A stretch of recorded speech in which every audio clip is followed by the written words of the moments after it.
इस वक्त की बड़ी खबर आ रही है कि उत्तर प्रदेश कांग्रेस कमेटी के प्रदेश अध्यक्ष अजय कुमार लल्लू के खिलाफ थाना फतेहपुर सीकरी में मुकदमा पंजीकृत कर लिया गया है। कांग्रेस के प्रदेश अध्यक्ष के खिलाफ 188 और 269 की धारा में मुकदमा दर्ज किया गया है। इसकी जानकारी एसएसपी आगरा ने दी है, क्योंकि आपको बता दें कि कल प्रदेश कांग्रेस कमेटी के प्रदेश अध्यक्ष अजय कुमार लल्लू फतेहपुर सीकरी में धरने पर बैठ गए थे, क्योंकि प्रदेश सरकार के द्वारा मजदूरों को बसों को चलाने की अनुमति नहीं दिए जाने के विरोध में प्रदेश अध्यक्ष के द्वारा कांग्रेस कमेटी के राष्ट्रीय नेतृत्व के आह्वान पर धरना दिया गया था और इसी को लेकर के आज उनके खिलाफ फतेहपुर सीकरी थाना में मुकदमा पंजीकृत किया गया है। प्रदेश कांग्रेस कमेटी के अध्यक्ष अजय कुमार लल्लू के खिलाफ आगरा के थाना फतेहपुर सीकरी में धारा 188 और 269 के तहत मुकदमा पंजीकृत किया है। इसके बारे में जानकारी देते हुए आगरा के एसएसपी बबलू कुमार ने जानकारी दी है कि घटना के संबंध में थाना फतेहपुर सीकरी में मुकदमा दर्ज किया जा रहा है और उसके संबंध में दो व्यक्ति को, एक अजय सिंह को और विवेक बंसल को गिरफ्तार किया गया है और पूछताछ चल रही है। जी सर, कुछ धाराओं की जानकारी क्या हो सकती है फतेहपुर सीकरी में? किन धारा में? फतेहपुर सीकरी में जो है धारा 188, 269 और एपिडेमिक एक्ट के तहत जो है मुकदमा दर्ज किया गया। जी सर, फिलहाल पूछताछ में कुछ पता चला सर इन लोगों से कि क्या किस लिए वहाँ पर ऐसा उपद्रव कर रहे थे या बैठे हुए थे, धरने पर बैठे हुए थे, किन मामलों को लेकर? देखिए, उन सब के बारे में जो बसों की लिस्ट के बारे में पूरी जानकारी की जा रही है और जो भी तथ्य प्रकाश में आएंगे उसके आधार पर आगे की कार्रवाई। वहीं धरने के दौरान कांग्रेस के कार्यकर्ता प्रदेश सरकार और जिला प्रशासन के खिलाफ जोरदार नारेबाजी करते रहे।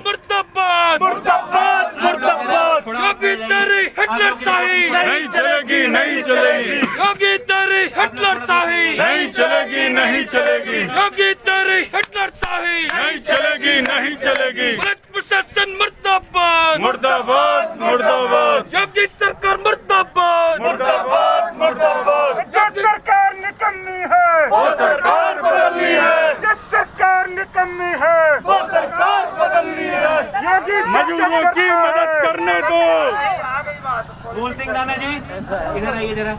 गरीबों के हित में परमिशन दो, परमिशन दो, गरीबों के हित में परमिशन दो, परमिशन दो, परमिशन दो, गरीबों के हित में परमिशन दो। आपका मास्क जो है खराब स्थिति में, मास्क को जरा ठीक कर लीजिए। हो सकता है कि मेरे से आप में चला जाए इन्फेक्शन, इसलिए हम चाहेंगे कि हम आपको बचा रहे हैं, आप हमें बचाइए। गरीबों के हित में लॉकडाउन की वजह से गरीब मिस्त्री की बीवी को नहीं मिल रहा इलाज, बच्चे भूखे मरने के कगार पर हैं। वहीं जिला अस्पताल में भी बिना इलाज निकाला बाहर। मामला थाना गोवर्धन स्थित टंकी वाली गली के रहने वाले गरीब मजदूर राजेंद्र कोहली, जो कि लॉकडाउन की वजह से कहीं पर भी काम नहीं कर पा रहा। ऊपर से उसकी पत्नी सुनीता, उम्र करीब 35 वर्ष है, जो काफ़ी दिनों से बीमार है।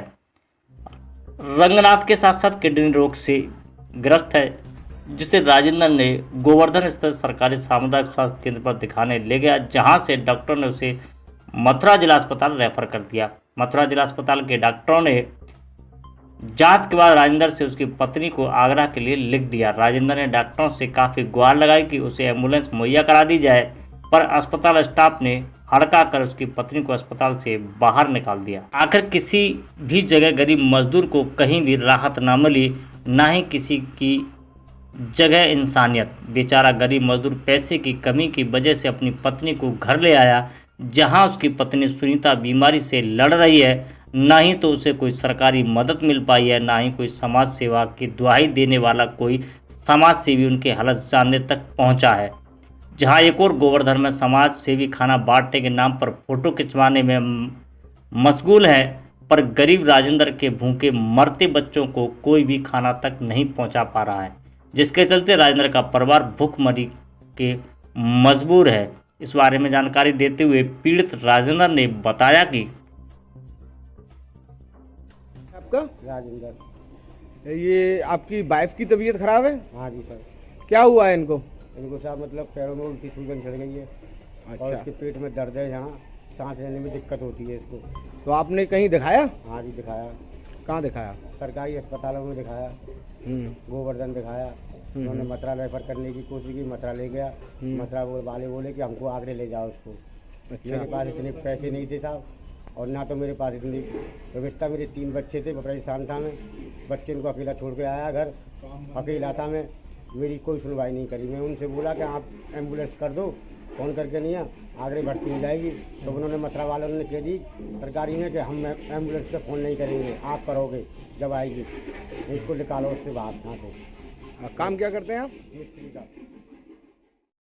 मथुरा के वृंदावन में आज मुरली निरंजन चैतन्य विहार में ब्रज अधिकार संरक्षण समिति की एक प्रेस वार्ता हुई, जिसमें वैश्विक महामारी कोविड-19 के कारण संपूर्ण ब्रज क्षेत्र होली के समय से ही काफ़ी प्रभावित हो रहा है। इस मुद्दे को प्रमुख रूप से उठाया गया। ब्रज क्षेत्र के सभी तीर्थ पुरोहित, सेवायत, शास्त्र प्रवक्ता, वेद पाठी, अन्य व्यक्ति जो धार्मिक सेवा में संलग्न हैं, जिनका परिवार आगंतुक दर्शनार्थियों पर ही निर्भर था, उनको आर्थिक पैकेज में स्थान मिलना चाहिए। वृंदावन एवं ब्रज के फूल विक्रेता, निषाद भाई, छोटे दुकानदार, अन्य परिवार जो आकाश वृत्ति पर निर्भर था, उनको आर्थिक पैकेज में स्थान मिलना चाहिए।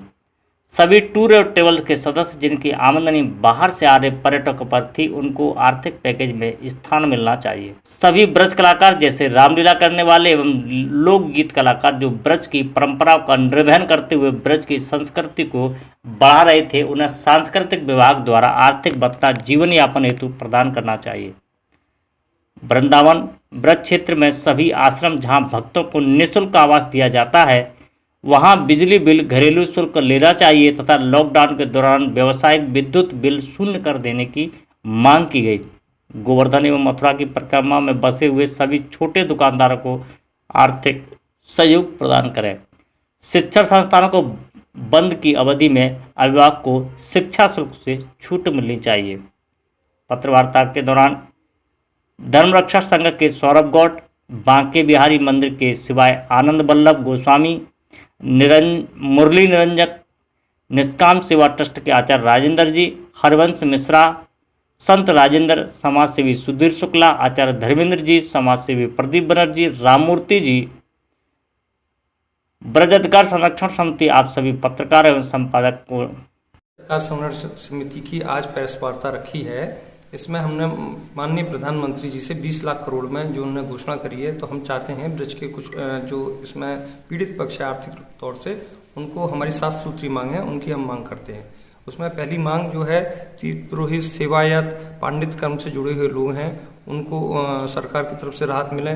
बाकी दूसरी मांग है माली समाज, केवट समाज आदि जो मंदिर के कार्यों से तीर्थयात्रियों पर डिपेंड हैं, उनके लिए जो है सरकार कुछ राहत दे।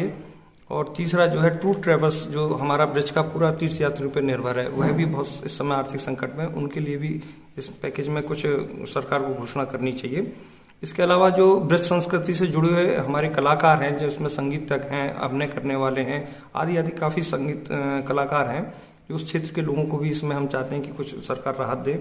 इसके अलावा आश्रम और कुछ मंदिर हैं जहाँ पर कुछ इनकम की स्रोत नहीं है, और कोविड-19 की तरह आगे भी इसमें बड़ी समस्या आएगी, तो उसमें हम चाहते हैं विद्युत विभाग की तरफ से जो इस दौरान बंद है, उनको कोई आय नहीं हो रही, तो उसमें उनको राहत छूट मिले कुछ। इसी प्रकार से अनेक शिक्षण संस्थान से भी चाहते हैं कि जिस दौरान ये बन रहे हैं उनकी जो है फीस में माफ़ी हो जाए, और यही 7 सूत्रीय मांग है। इनको लेकर हम संबंधित जी से हम निवेदन करते हैं कि इस पर वो गंभीरतापूर्वक विचार करें।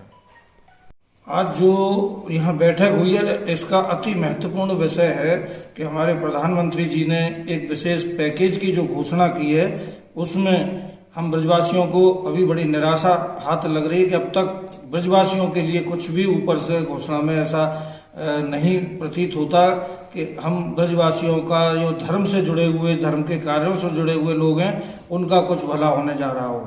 तो हम इधर जो नई संस्था ब्रज अधिकार संरक्षण समिति जो बनाई गई है, उसके माध्यम से हम सभी वृंदावन, मथुरा, नंदगाम, गोवर्धन, बरसाना, जो भी हमारे धार्मिक तीर्थ स्थल है ब्रज में, उन सभी के लोग एक साथ मिलकर सभी ब्रजवासी अपनी मांग उठा रहे हैं प्रधानमंत्री जी से कि उस राहत पैकेज में धर्म से जुड़े हुए जिस भी प्रकार के लोग हैं उनकी सहायता के लिए, उनके भले के लिए, उनके एक उज्जवल भविष्य के लिए कुछ वो सोचें और उनको कुछ राहत दें। उस पैकेज में से कुछ एक हिस्सा हम ब्रजवासियों को भी मिलना चाहिए। आज इसी उद्देश्य को लेकर हमारे साथ में हमारे आनंद वल्लभ गोस्वामी जी, हमारे भागवताचार्य श्री राजेंद्र जी महाराज, हमारे सुधीर शुक्ला जी, संत राजेंद्र जी, हमारे बनर्जी साहब, प्रदीप बनर्जी साहब और भी अन्य कई हमारे ब्रजवासी लोग यहाँ एकत्रित हुए हैं और हमारे पास में पूरे ब्रज से सभी लोगों का समर्थन आ रहा है। बहुत जल्दी इसको एक बड़ा आंदोलन का रूप भी दिया जाएगा जिससे कि हमारी बात प्रधानमंत्री जी तक सीधे पहुंचे। कांग्रेस शासित राजस्थान से महज बॉर्डर पर बसे बाजना बहुत कुछ बोलता है। यूपी में अस्तित्व खो चुकी कांग्रेस मजदूरों के नाम सियासत चमकाने को आतुर है। मथुरा का गोवर्धन राजस्थान बॉर्डर बना राजनीति का अखाड़ा। उत्तर प्रदेश में अपना अस्तित्व पहले ही खो चुकी कांग्रेस अब कोविड-19 नामक आपदा में देश भर में इन दिनों प्रवासी मजदूरों की घर वापसी को लेकर जमकर सियासत कर रही है। कांग्रेस ने विगत 17 मई को मजदूरों के पलायन के बीच कांग्रेस महासचिव प्रियंका गांधी द्वारा पार्टी के खर्चे पर यूपी में मथुरा के महज गोवर्धन बॉर्डर पर 1000 बस भेजी गई थी, जिन्हें मथुरा जिला प्रशासन द्वारा परमिशन न होने पर यूपी राजस्थान के बेहज बॉर्डर पर ही रोक दिया गया। प्रियंका गांधी के 1000 बस यूपी भेजने के आह्वान पर सैकड़ों बस बेहज बॉर्डर पर पहुंच गई, लेकिन हरियाणा उत्तर प्रदेश के कोटवन बॉर्डर पर हजारों लोगों को घर भेजने हेतु सरकार से ही गुहार लगाते रहे। कांग्रेस के दिग्गज प्रदीप माथुर अन्य कांग्रेस जो चर्चा का विषय है होने के साथ ही कांग्रेस शासित राज्य राजस्थान के बेहज बॉर्डर पर बसों को अनुमति पहले न मिलना, बाद में अनुमति मिलने से गोवर्धन डिग मार्ग स्थित बेहज बॉर्डर सियासत का रण क्षेत्र बन गया और देखते ही देखते राजस्थान कांग्रेस के सियासी सुरमा बेहज बॉर्डर पर पहुंच गए। यूपी की भाजपा सरकार पर जमकर तीखे प्रहार करने लगे। वहीं उत्तर प्रदेश सरकार द्वारा कांग्रेस की भेजी बसों के चालकों परिचालकों के नाम पतों के अलावा बसों की सूची मांगते ही अनुमति दे दी।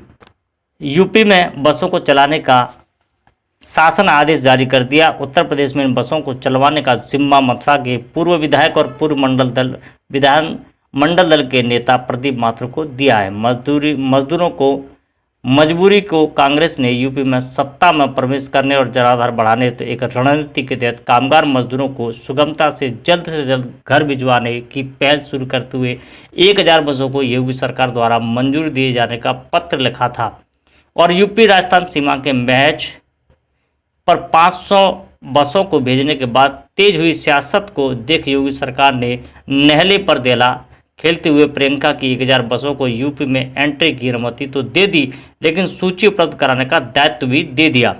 कांग्रेस द्वारा दी गई बसों की सूची में कई नंबर तो हवाई मिले, जिससे बौखलाए प्रदीप माथुर ने योगी को अनुमति देने पर शुक्रिया देते हुए तंज कसा और कहा कि योगी जी देर आए दुरुस्त आए। अगर इस पर पहले विचार कर लिया होता तो आज मजदूरों की यह दुर्दशा नहीं होती। हमारे राष्ट्रीय नेताओं ने कहा हमें राजनीति करनी होती तो इनमें कांग्रेस के झंडे लगा के आते। हमने एक भी झंडा नहीं लगाया। सारी प्राइवेट बस हैं, किराए पे करके लाए हैं, एडवांस पैसा दिया है और जितने दिन उत्तर प्रदेश में ये लोगों की सेवा करेंगी कांग्रेस पूरा खर्चा देगी। उसके बाद राजनीति कर रहे हैं। राजनीति तो ये कर रहे हैं, माल खा रहे हैं, गरीब परेशान है, गरीब की एक पैसा मदद नहीं कर रहे हैं कि नरेंद्र मोदी ये पीएम जो केयर फंड को जबरदस्ती वसूल किस लिए कर रहे हैं? भारतीय जनता पार्टी के भवन बनाने के लिए, भारतीय जनता पार्टी के लोगों को चुनाव लड़ाने के लिए, कांग्रेस के विधायकों को खरीदने के लिए, कांग्रेस की विधिवत चुनी हुई सरकारों को गिराने के लिए, किस लिए ये पैसा लिया जा रहा है? हम यह माध्यम से पूछना चाहते हैं। आज कोई आदमी अपने घर जाना चाहे, सरकार उसको रोकती है, पुलिस खदेड़ती है। आज इस देश में अपने घर जाने का अधिकार नहीं है। कांग्रेस उस अधिकार की रक्षा के लिए ये सुविधा दे रही है कि लोगों को उनको घरों तक पहुंचाया जाए। हम राजनीति नहीं कर रहे हैं। कांग्रेस अगर राजनीति करती तो ये देश इतना मजबूत नहीं होता।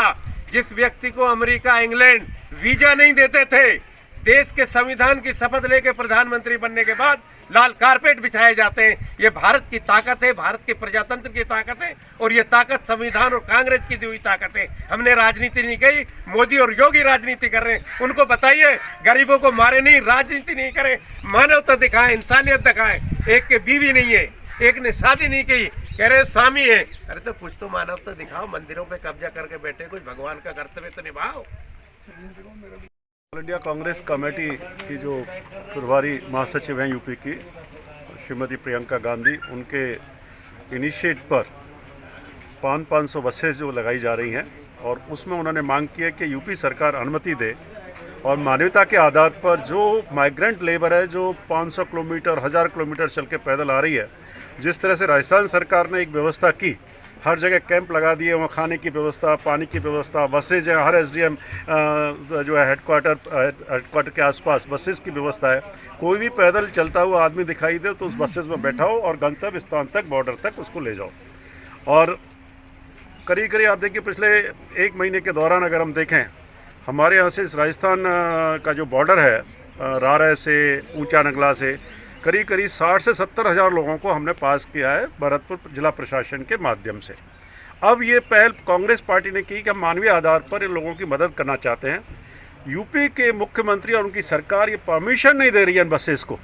जिस तरह से यूपी सरकार को चाहिए, जिस तरह से एनजीओ मदद करते हैं, ये अपने आप को कहते हैं संघ हमारी मदद करता है, उस तरह से कांग्रेस पार्टी मानवीय आधार पर एक मदद करना चाह रही है। और जो भी व्यक्ति जाए उसको गंतव्य स्थान तक, ये राजस्थान की जो बसेस हैं जो कांग्रेस पार्टी के माध्यम से की गई हैं, करीब लगभग 500 बसेस की गई हैं जो जगह जगह से जाएंगी, वो उनको गंतव्य स्थान तक यूपी में छोड़ के आएगी। तो नोएडा बॉर्डर से और गाजियाबाद बॉर्डर से, जैसा उन्होंने कहा प्रियंका जी ने, कि हम 500 बसेस रवाना करना चाहते हैं, जो कोई गोरखपुर जाना चाहे, कोई उड़िया जाना चाहे, कोई कहीं जाना चाहे, तो वो मैं तो आपके माध्यम से यही अपील करना चाहूँगा उत्तर प्रदेश के मुख्यमंत्री जी से कि वो तो खुद स्वामी हैं या योगी कह लीजिए या महंत कह लीजिए, अपने आप को मानते हैं, और जिस धर्म में वो आस्था रखते हैं उस धर्म का ही वास्ता दे करके मैं तो उनसे अपील करना चाहता हूँ कि ऐसे लोगों को जो भी मदद कर रहा है, कोई भी व्यक्ति मदद करेगा, कोई भी पार्टी मदद करना चाह रही है, तो उस मदद को स्वीकार करें, अनुमति दें और बसेस को जो है जाने की अनुमति दें। प्रदीप जी, अगर हम बात करें तो कल आप लोग बस लेकर राजस्थान की सीमा और यूपी की सीमा पर खड़े हुए थे। आज मुख्यमंत्री योगी आदित्यनाथ के द्वारा आपके जो प्रस्ताव था प्रियंका गांधी को, उसको मंजूरी मिल गई है, लेकिन काफ़ी शर्तें हैं उसमें। जी देखिए, हम लोग कल बराबर रात को 10 बजे तक योगी जी के आदेशों की प्रतीक्षा करते रहे। प्रियंका जी के आह्वान पर कांग्रेस पार्टी ने 500 बसें अपनी फंडिंग करके राजस्थान और यूपी बॉर्डर पर बहज के पास खड़ी कराई थी, और सुबह 11 बजे से लेकर शाम रात को 10 बजे तक हम इंतज़ार करते रहे।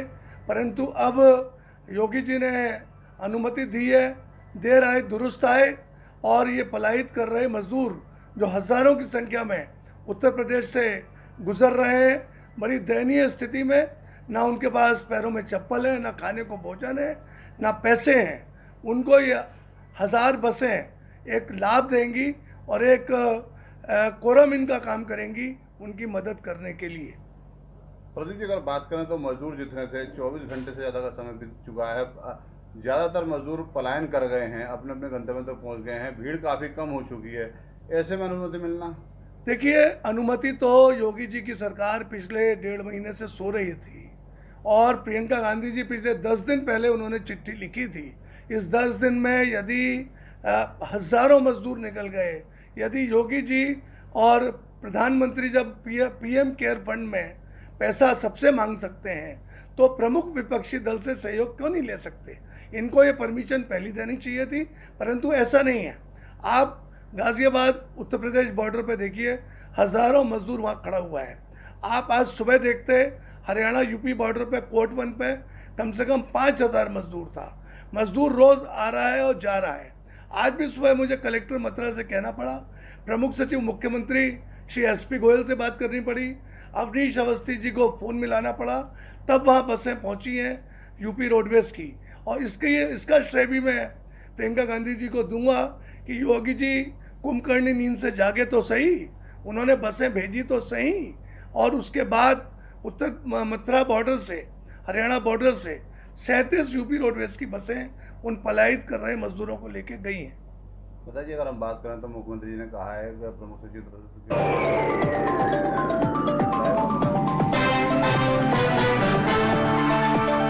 वो सबको देना पड़ेगा, फॉर्मेलिटीज पूरी करनी पड़ेगी। कोविड-19 का समय है और सब लोग सुरक्षित जो फॉर्मेलिटीज होंगी वो बसें मालिक भी पूरे करेंगे, कांग्रेस पार्टी भी पूरी कराएगी। योगी जी ने को भी धन्यवाद हम देंगे कि हमने फिर से कहूँगा देर आए दुरुस्त आए। योगी जी ने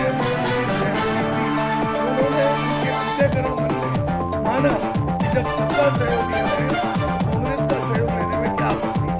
और जबकि कांग्रेस कोई राजनीति नहीं कर रही, इन बसों पे कोई अपने झंडे नहीं लगा रही, कोई अपने नेताओं पे स्टिकर नहीं लगा रही, सिर्फ आपको बसें डीजल पेट्रोल दे रही है, समय दे रही है। राजनीति तो बीजेपी कर रही है, परंतु बातें खत्म। अब उन्होंने पत्र दे दिया है, आप उन बसों को देश में इस्तेमाल करें। देखिए, कांग्रेस ने ये कहा था कि हमें 12 घंटे के समय में हम आपको पूरे बसें उपलब्ध करा सकते हैं, क्योंकि कल खड़ी बसें वहाँ के शहर के पास वहाँ रेड जोन था, वहाँ के गाँव वालों ने आपत्ति करी कि बसें खड़ी रहेंगी और प्रॉब्लम हो सकती है। इसलिए बसों को वापस करना पड़ा, बसें फिर से बुलाई जाएंगी, बसें की जाएंगी, उत्तर प्रदेश सरकार को हैंडओवर की जाएंगी और फिर ये यात्रा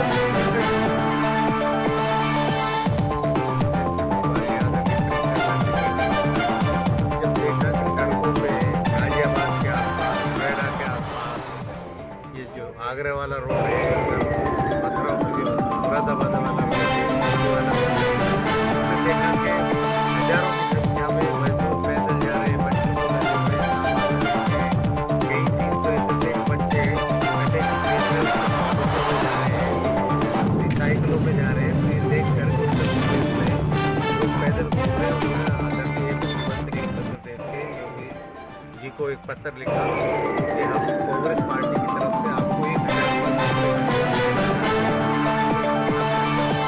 आप उत्तर प्रदेश में आगे के राहत सामग्री के साथ भोजन के पैकेट भी बांट रहे समाज सेवी यूथ कांग्रेस जिला अध्यक्ष चांद कुरैशी।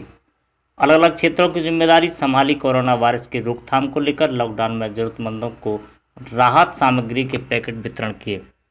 कोरोना वायरस की रोकथाम को लेकर के लॉकडाउन में जरूरतमंदों को राहत सामग्री के पैकेट वितरण करने में भामाशाह कोई कसर नहीं छोड़ रहे हैं। प्रशासन के निर्देश पर भोजन के अलावा सूखी सामग्री भी घरों तक पहुंचाई जा रही है।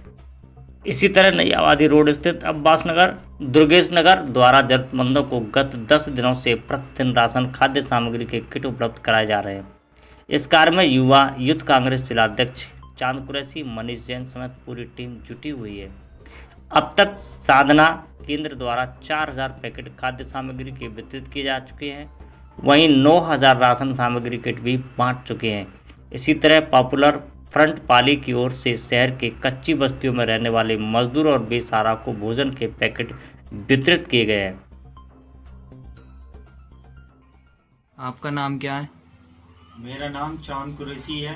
मैं यूथ कांग्रेस का जिला अध्यक्ष हूँ फिरोजाबाद से। आपने कितना कार्यक्रम किया है?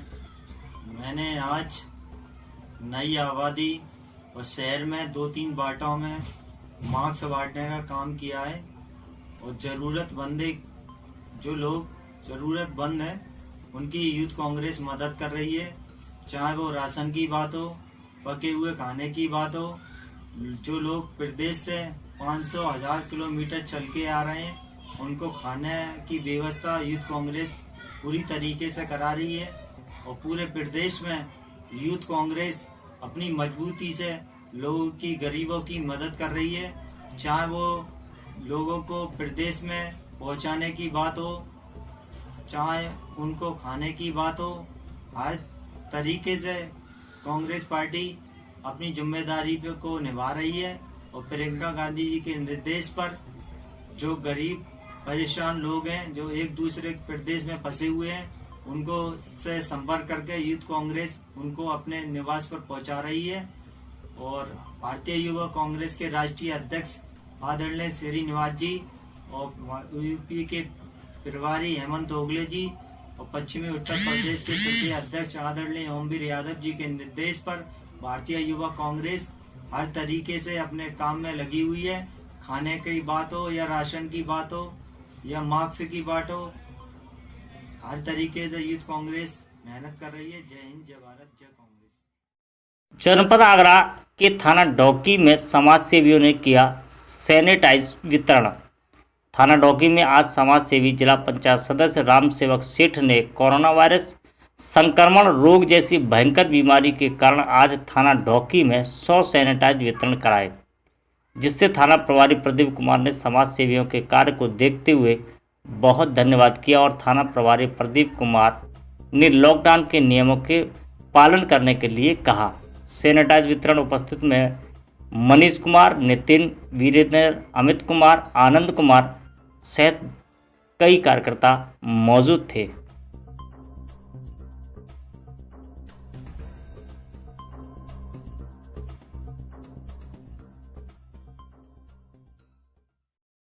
सड़क दुर्घटना में देवीपाटन मंडल के अपर आयुक्त की हुई मौत, 2 की हालत गंभीर। सड़क दुर्घटना में देवीपाटन मंडल के अपर आयुक्त की मौके पर मौत हो गई।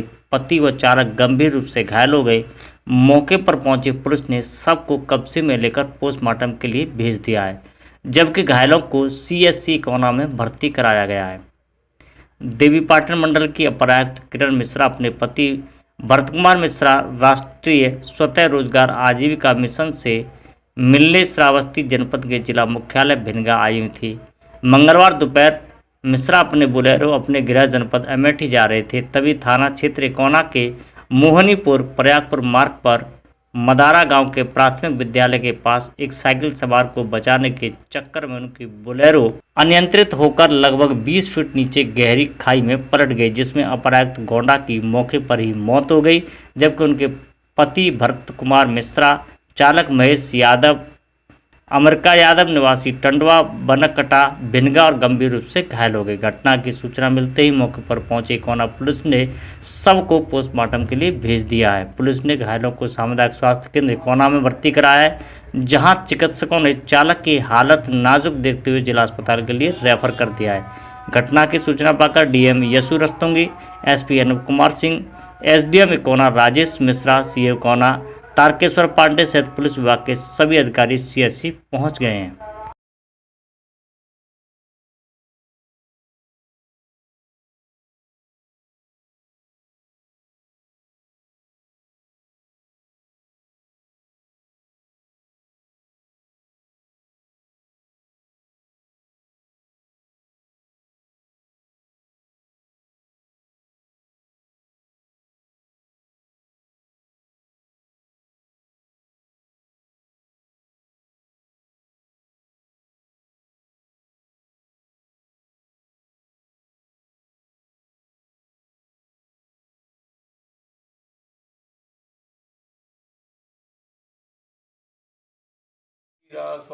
कोरोना से निजात पाने के लिए किया हवन।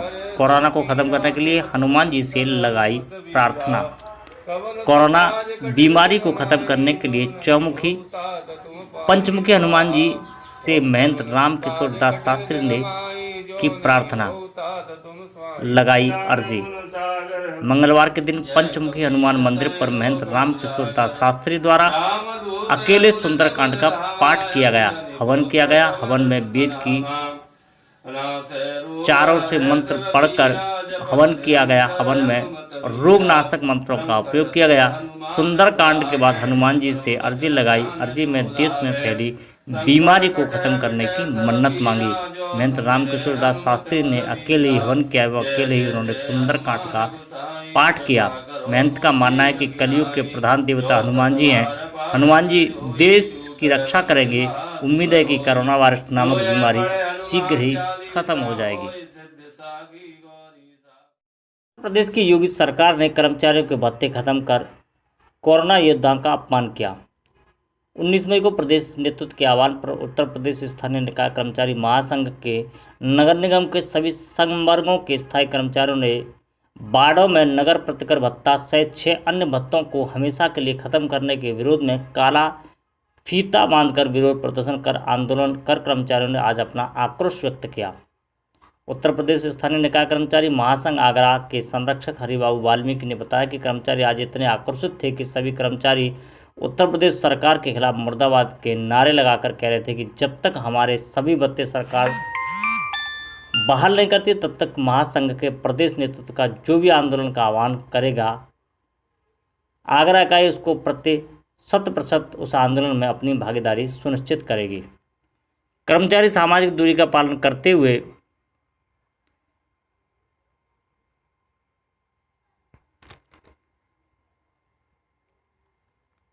कहा कि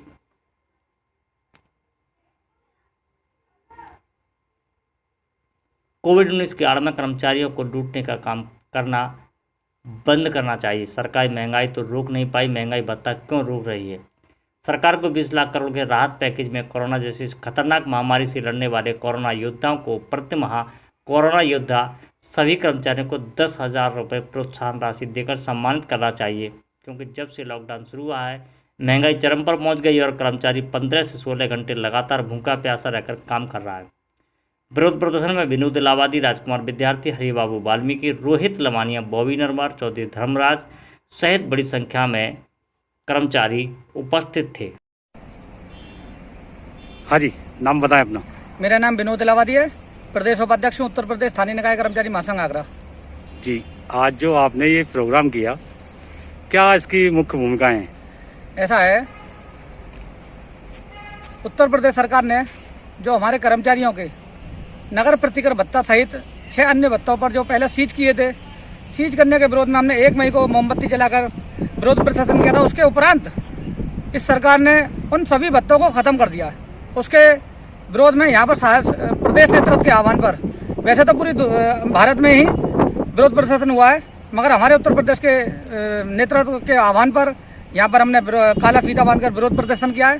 साथ ही मैं प्रदेश सरकार से मांग करता हूँ कि कोविड-19 की आड़ में कुठाराघात करना बंद करें, कर्मचारियों को शोषण करना बंद करें, क्योंकि एक तरफ तो आप कोरोना योद्धा घोषित कर रहे हो हम लोगों को, दूसरी तरफ कोरोना योद्धाओं को तुम शोषण कर रहे हो भत्ते काटकर। तो मेरी निवेदन है माननीय मुख्यमंत्री जी से एक बार पुनर्विचार करके हम लोगों को जितने भत्ते आपने खत्म करी है दोबारा इसकी शुरुआत की जाए। ठीक। चौधरी धर्मराज सिंह, उत्तर प्रदेश स्थानीय निकाय कर्मचारी महासंघ महानगर अध्यक्ष। आज नगर निगम प्रांगण में महासंघ के आह्वान पर हमने अपने बाजू पर काली पट्टी बांधकर विरोध किया है, क्योंकि उत्तर प्रदेश सरकार ने हमारे जो भत्ते हैं 6 प्रकार की जो हमारी बढ़ोतरी है उसको बंद कर दिया है। हम उत्तर प्रदेश सरकार से मांग करते हैं कि पुनः इन्हें बहाल किया जाए। पिछले समय के लंबे अरसे से आगरा कोरोना जैसी महामारी से जूझते हुए लॉकडाउन में है और इस लॉकडाउन के समय में ऐसे गरीब लोग जिनके पास भोजन की व्यवस्था नहीं थी, उनको आगरा के व्यापारी वर्ग के द्वारा निरंतर हर प्रकार की सेवा उपलब्ध कराई गई, जिसको लेकर के आगरा के जिलाधिकारी द्वारा आगरा के समस्त समाज सेवियों का आभार व्यक्त किया। आगरा की सभी संस्थाओं द्वारा शायद ही कोई जिला हो जिसकी सेवा आगरा के लोगों द्वारा हर संभव निभाई हो। जिलाधिकारी द्वारा सराहनीय बताया। वो अपने स्टैंड पर सभी के साथ चर्चा की, वास्तविक की पार्थ हो उसके घर कैसे मदद पहुंचे, जो पका हुआ खाना पहुंचा उसकी जगह सूखा राशन पहुंचे, खाना व्यर्थ भी ना हो और अपनी पसंद का लोग भोजन भी खा सकें। जो आ रहा है फतेहपुर सिटी से आया, मथुरा बॉर्डर से आया, आपके इधर सैया से बहुत आते नहीं हैं, और आपके यमुना एक्सप्रेस से आया। वो बेचारा गरीब आदमी अपना माइग्रेंट जा रहा है, उसके पास नहीं कुछ किया। हमारी कम्युनिटी कितनी लगी हुई है, सरकारी भी लगी हुई है, आप लोग भी कर रहे हो, आया खाया चला गया। एक तो ये ग्रुप है, ये सब आपका नहीं, आगरा का नहीं है, बट आपको दुआ देकर चला गया। जहाँ से हमें आगरा में आप लोगों ने चाय पिलाया, अपने खाना खिलाया। ये जो लाता है, जो भंडारा टाइप चलता है, वो चल गया है। जो हमारे हाँ साहब, आज किस तरह की डीएम साहब ने मीटिंग बुलाई थी? आज माननीय जिलाधिकारी महोदय ने आगरा फूड वितरण के जितने भी समाजसेवी संस्थाएं थी उनकी एक मीटिंग बुलाई गई थी, और उसमें प्रशासन का ये सुझाव आया कि हम क्यों ना खाने के पैकेट के स्थान पर सूखा राशन के पैकेट वितरण किए जाएं। और ये सुझाव सभी समाज सेवियों ने स्वीकार किया और एक मत से इस पर अपनी सहमति भी दी। और इसमें एक सुझाव मेरा ये था कि जो वितरण हो वो चौकी प्रभारी और लोकल पार्षद जी। मीटिंग थी डीएम साहब की, समाज सेवियों को बुलाया था, क्या बोले इनके डीएम साहब? और देखिए डीएम साहब ने आज एक तरह से मैं कहता हूँ कि आभार व्यक्त करने के लिए बुलाया था कि आगरा में जितनी संस्थाएं लगी हैं वो शायद ही उत्तर प्रदेश में या देश में कोई ऐसा प्रदेश जिला हो,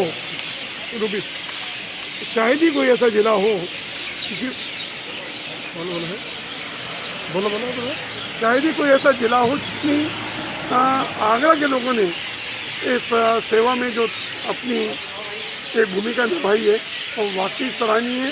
डीएम साहब का था कि उसको अगले स्टेप पर कैसे ले जाया जाए, जो वास्तविक पात्र हों उन तक ये भोजन कैसे पहुँचे, और जो हम भोजन पका हुआ भोजन बनाते हैं उस पके हुए भोजन की जगह पर एक सूखा राशन कैसे लोगों को मिले कि ताकि उस खाने का वेस्ट ना हो, खाना खराब ना हो और लोग अपने आप अपनी पसंद का, अपने मन पसंद का बना करके खाना खा पाए।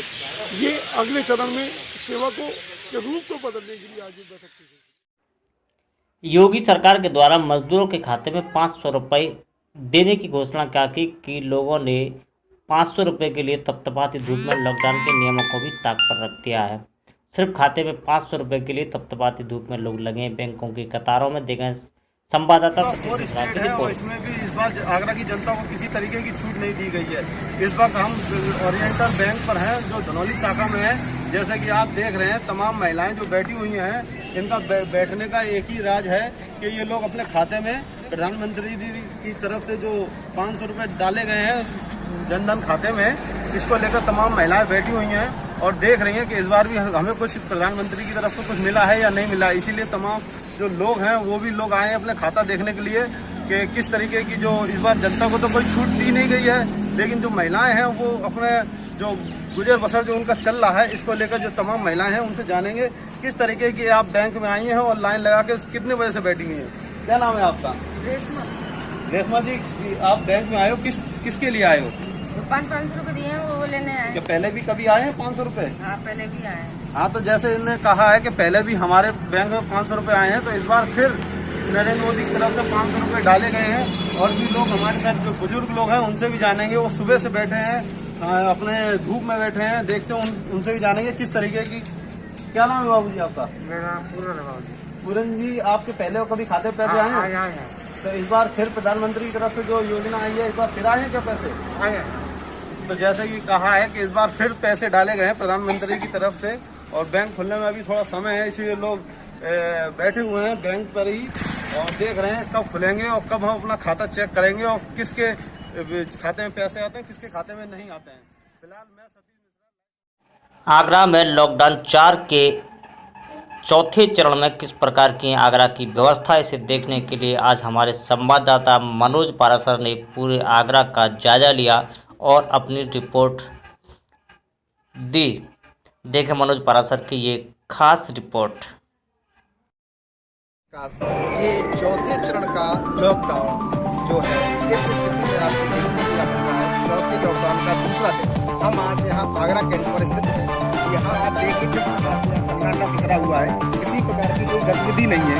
हालांकि सरकार या प्रवासी मजदूर कई बार आए और प्रवासी मजदूरों के लिए काफ़ी व्यवस्था की गई और यहाँ से वो निकल के भी गए हैं। लेकिन इस समय हम आपको अवगत करा दें कि ये चौथे चरण का दूसरा दिन जो है इसको लेकर के हम ये बताना चाह रहे हैं कि सुरक्षा की दृष्टि से अब सरकार ने काफ़ी सुरक्षा की दृष्टि को ध्यान में रखते हुए लोगों को आदेश की पालना कराने के लिए कठोर से कठोर कार्रवाई की जाने की होती थी। लेकिन यहाँ से आगे लोगों को स्वतः ही अपने आप अपनी सुरक्षा का ध्यान रखते हुए और कोरोना से बचाव करना पड़ेगा। और आप ये देख सकते हो उस समय यहाँ